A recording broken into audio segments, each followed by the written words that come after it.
Welcome to Prodigals Online, an online-first approach to planting and building a cross-denominational community of Christians in central Kentucky. My name is Brad, and I want us all to live with faith on fire. If Jesus and his resurrection are real, then let's live like it by putting faith first in our lives. Hopefully, we can encourage each other one step closer to personal love for Christ today. These messages only last about 5 minutes, so you can quickly renew your mind. And they happen multiple times each week to keep you going strong. Each message keeps it simple by answering a central question. Let's get started.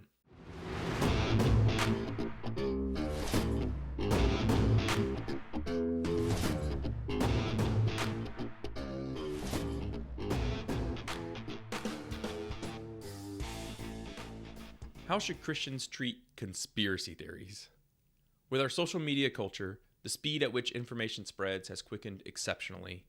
In its short lifetime, social media has contributed to political revolutions, social justice movements, and instantaneous news feeds.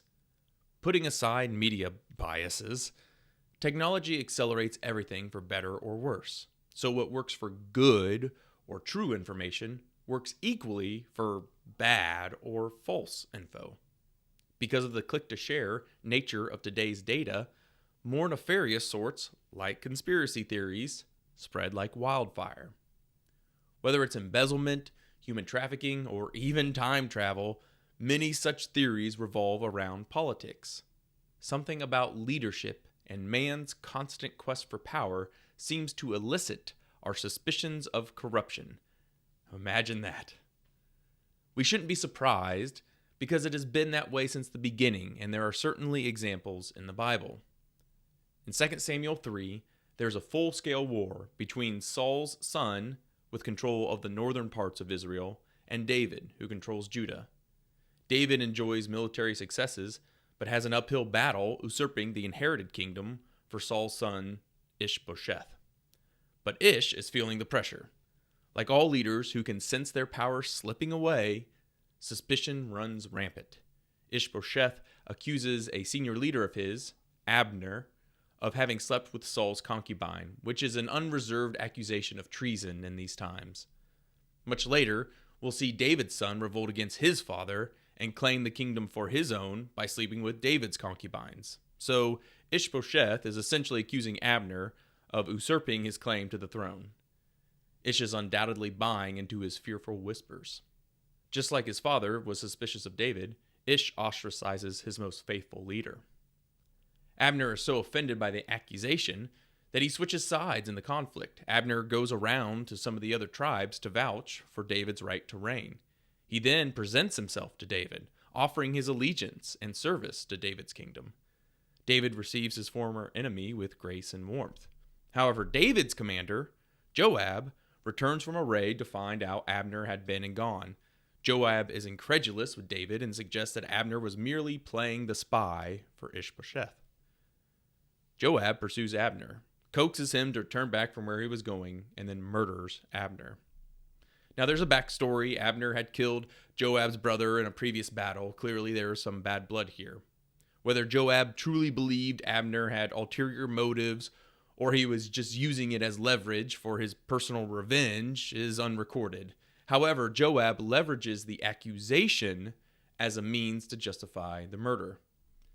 There's a lot to unpack in David's response. The elders who had previously aligned behind Abner now must decide if David ordered the murder, and if he will do the same to them. David has to publicly mourn and testify against his involvement to clear his name and maintain that conjured support. But that's just for another message. We can learn plenty of lessons from the negative examples of both Ishbosheth and Joab. Ishbosheth's paranoia caused him to lose a powerful ally and turn him into a powerful opponent. In Ish's desire to protect his throne, he lost more of it. If he had trusted in the Lord as much as David had, perhaps things would have been different.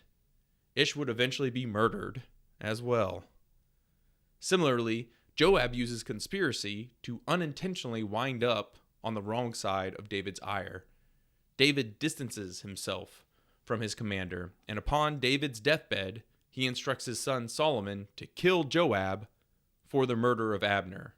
Sure, David's justice is not as immediate, but it still is permanent. Both Ishbosheth and Joab sought power.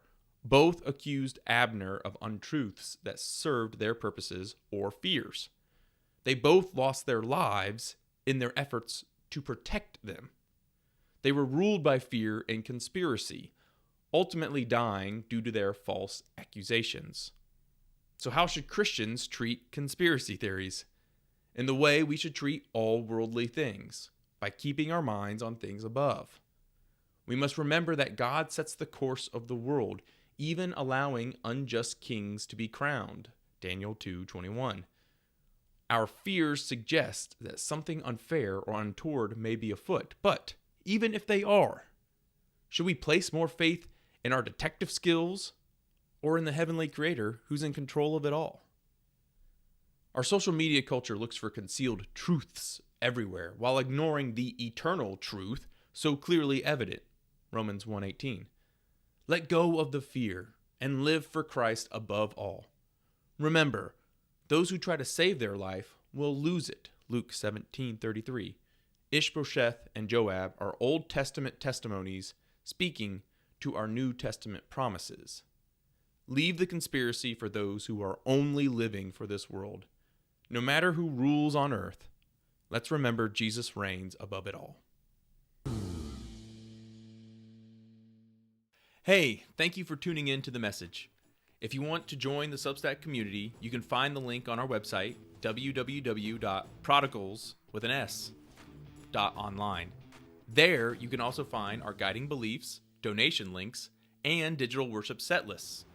The messages are available via email newsletters, audio podcasts on all the major apps, and video accompanying the Substack post. Please subscribe, rate, and most of all, share. Share it with someone who needs to know Christians live, work, and play beyond the walls of the church. I pray that building a community of deep-seated, loving, and authentic Christians encourages you. Until next time, take care, and God bless.